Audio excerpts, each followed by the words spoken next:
Hi guys, Reynol here. In today's video, I'll show you my current arena team for Wind Team. Now, this is a map that has a buff for magic for wind units, so obviously it's going to be a bit stronger than it would be in a different setup, but still I find that showcasing Sadali is going to be fun. I haven't seen a lot of videos featuring him, so you'll be able to see a little bit of how that works. It has been working very well for me, except if I'm fighting an enemy team with Celes, in which case this version of the team gets destroyed.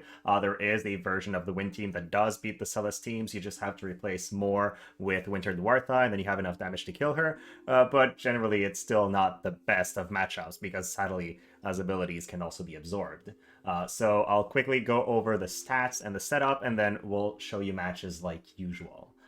So let's quickly go over this. Jume's stats, she is obviously designed for tankiness. She's got a lot of defense because there are more physical threats currently than there are magical threats in the game, but she still is able to take just about anything with some good reliability. I will be using the Demon Wall Esper throughout the entire video. It is more focused towards tanking the dark teams currently, but honestly it works well enough that I don't feel the need to swap around. I still win most matches when I go in.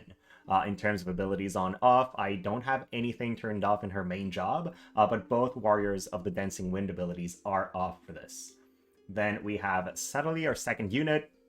You can tell this guy has really impressive defense and spirits. These are very high stats, and he is going to be fairly hard to kill, even though he only has 8,000 HP because of these. The defense and spirit will be increased by 20 by more the merrier early in a fight, so they actually reach almost 50 spirit and then 57 defense, which is quite impressive. He's also fairly fast at 96 agility, and I had just maxed out his vision card when this video was recorded, so he is quite tanky in terms of area resistances as well. One thing I'll notice that is very interesting is that his magic score will deal a significant amount of damage even though he loses magic attack because of the Devout Intuition passive. And because of this passive, he will be using missile attacks quite a bit, so that's something that's fun and interesting. In terms of abilities on off, I did turn off the re-raise ability because I wanted him to focus on his AoE buffs a little bit more than that. And then on the Devout sub-job, the only ability I have on is the heal that then increases agility. It's the one thing I really want from the sub-job, and the rest is all off.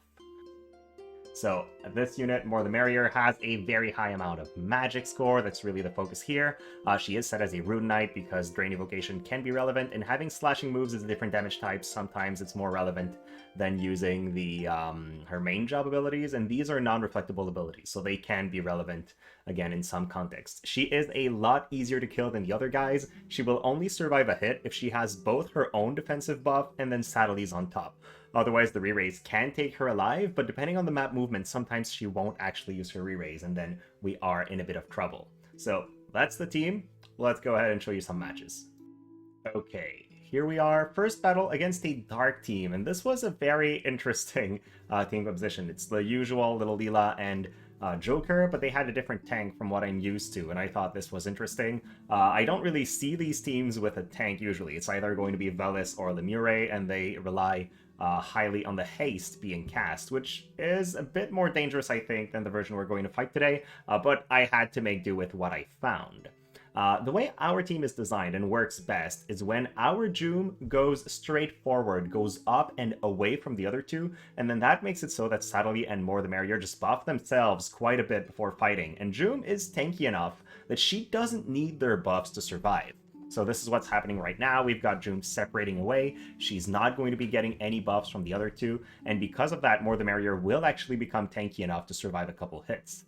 It also really messes up with the enemy AI when I do this. So you see the enemy King Mont just running to the side instead of moving forward. Any enemy that doesn't have a decent amount of jump will move back in a really weird way because they want to try to reach our tank, and that is usually quite advantageous. Now in this case, our other guys are kind of following King Mont, so it's not that good, but still you can see that Jume is going to be beating the enemy team way before the rest of our team, and we will avoid a couple AoEs because of it. So enemy dark team buffs quite a bit, enemy King Mont tries to come back because now Jume is down. I really love how it just messes with the AI. And then you can see that More, even though she's got a lot of magic, doesn't do a whole lot against this enemy Joker. I was really expecting better damage here. Our Joom, again, built with Demon Wall and a lot of Dark Resistance, doesn't take a whole lot of damage from these hits. So far, so good. She's going to take barely no damage from the enemy King Mont. And at this point, the enemy team is grouped for our Wind guys to just come to the side and attack.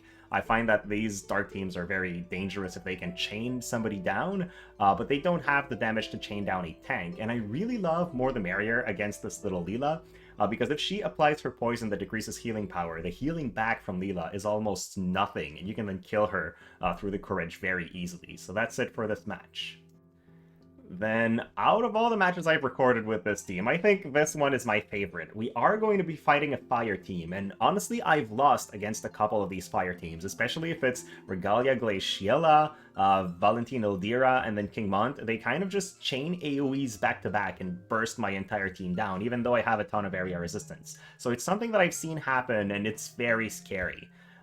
But in this scenario, we have an enemy Cetia, who also has AoEs, but at least it doesn't have any kind of CT down, so it's a little bit easier to manage. But you guys will see how the fight plays out. I think it was a very interesting one. One thing to notice is the enemy King Mont immediately gets hate up and starts moving forward, and because of this, my Joom will then want to match his movement. That has been my bane in this team. As I was saying, sometimes Joom goes up, and then, as we've seen in the previous match, it's perfect. It goes alongside our game plan. Sometimes the enemy tank starts moving forward before Joom does, and then she just decides to buff and join in the middle. And now, More the Merrier will use her Defense and Spirit buff a second time. She's going to just focus on keeping Joom more alive, but because of that, she doesn't use her own re-raise, and that is a major liability for me. Also, she doesn't get to benefit from the area resistance up buff from Sadali because he will prioritize getting it off on Joom, and because of that, she will often just get one-shot by the enemy teams. So here we are, Joom starting to move forward. We start getting hit a little bit by an enemy King Mont that barely does any damage, and then the enemy team is set for damage. So let's see how well we can kill King Mont. And typically, again, my team, very high magic damage, but we are in a world where tanks have over 10,000 HP, so he actually takes this first blow very well. Then, as I said, area resistance on Joom, does not get to use it on More the Merrier, and we try to start building a chain. Now, something I found very funny is Glaciela casting Azuna. That's definitely hilarious. Not impactful at all. She probably should have healed her King Mont, but hey, if their AI has Azuna on, I'm not going to complain.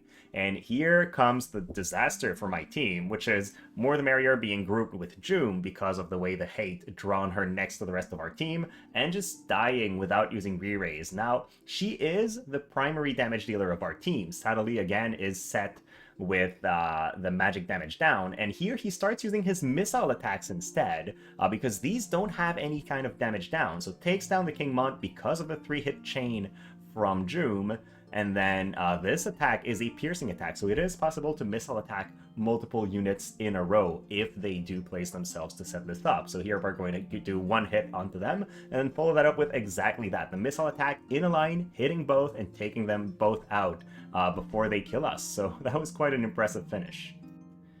Then I've also tackled an evasion team because I was curious to see how well we would hit them. As you've seen in our setup, we are fairly accurate, but we could be stacking a whole lot more accuracy on our team. We could be using accuracy sets, we could be using other vision cards that increase accuracy further, like a Locke vision card in the primary or secondary slot that we don't even have. So this is not the most accurate win team you'll see, but this is a maxed out light evade team with all the right vision cards and stuff, and we're still going to be hitting them fairly reliably.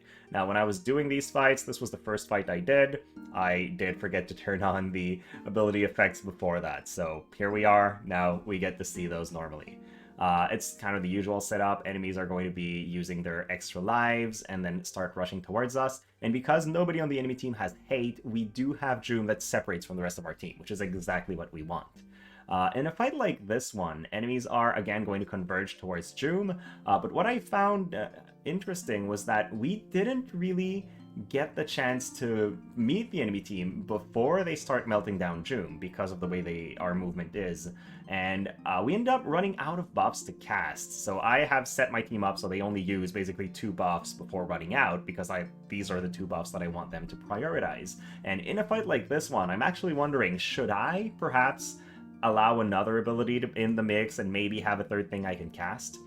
But here we go. Look at how much damage Jayden did to June. That was a little bit insane to me, that she would take a good 4,000 damage from from his hit. But Sadali comes in, increases her HP by 7,000. So far, so good. He does have healing power up from his vision card and from the runes that I'm using, so that's the reason he can heal so much. That allows June to take another big chain to the face without dying just yet. Another golden Magi shot for 6,000, and she's still standing, so very impressive. Here, Moore has nothing better to do, renews one of the buffs. June tries to increase her bulk, but it won't matter at that point, and we go for the charm on the enemy Jayden. This is a magical type attack, so it does get its damage reduced by the passive that we're using. Still though, 9,000 on Jayden is going to tank him out. I kind of wish we could have charmed him, but hey, I'm not going to complain if he just goes down. Joom also dies, then Drain Rush on More the Merrier is not enough to kill her, and she'll just apply punishment in terms of Arrow Blade. So one of her weakest mod attacks is enough to kill the enemy Locke. Gets the re-raise out, and then he gets hit in the back. I don't think my Sadali is that accurate, but the back attack giving me plus 30% is definitely a huge deal in this scenario. More the Merrier is actually quite accurate, so I'm not surprised that she's able to follow that up, but I am very surprised Sadali landed that one from the front afterwards. Now, you've seen the team do very well in the previous examples. Let me show you how things can go very wrong. And as I said in the beginning of the video, this version of the team gets dismantled by an enemy Celes because she can absorb a couple hits, and just that throws our tempo off. One thing I've made work in some other matchups is using Joom again with the triple hit from the Gift Like No Other vision card, and then setting up a Luartha that has a similar agility that's going to act right after Joom. And like this, Joom sets up a triple hit chain on Celes, and then any attack from Winter Luartha is going to take down the tank immediately afterwards. And after that, once Celes is out of the picture, it's not that hard to take down somebody like Astrius before he bursts through Joom's insane bulk. So that is one way I've managed to defeat this team, but this current version, definitely not able to fight them, as we'll see in a short while. So Celes begins buffing herself, then the enemy AI is kind of weird, they start moving back, they're going to get hasted, and just like we've seen in the previous fight I was showing, we are going to be wasting a couple turns because we only have 2 buffs to use. In some matchups where the enemy kind of rush straight for our team, it's perfect, but when the enemy's AI just stays back a little bit too long, it really feels weird to me. So here we are, another buff, another haste on Astrius, and at that point, finally, they're going to start closing in on our team. So Astrius starts coming over, enemy Celes just uses Magic Burst, and now we start not even reaching them yet. Wow, this takes longer than I remembered. So Joom is going to be the first one to actually hit, only gets a hit onto one enemy, but she just increased her single target resistance before this attack was released by Astrius, and I think that's going to matter because usually when I see Astrius hit her, it's like 2.5k twice.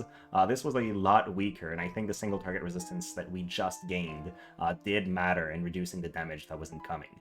So here we go, Celeste's limit break is not going to do too much, but it does increase her bulk, and then she runs away, so we are able to just one-punch Tidus before he does anything. That's definitely a big advantage for us. Then one hit onto Astrius is going to remove his follow-up hits, so that is going to matter quite a bit, because now he will not be able to kill More the Merrier.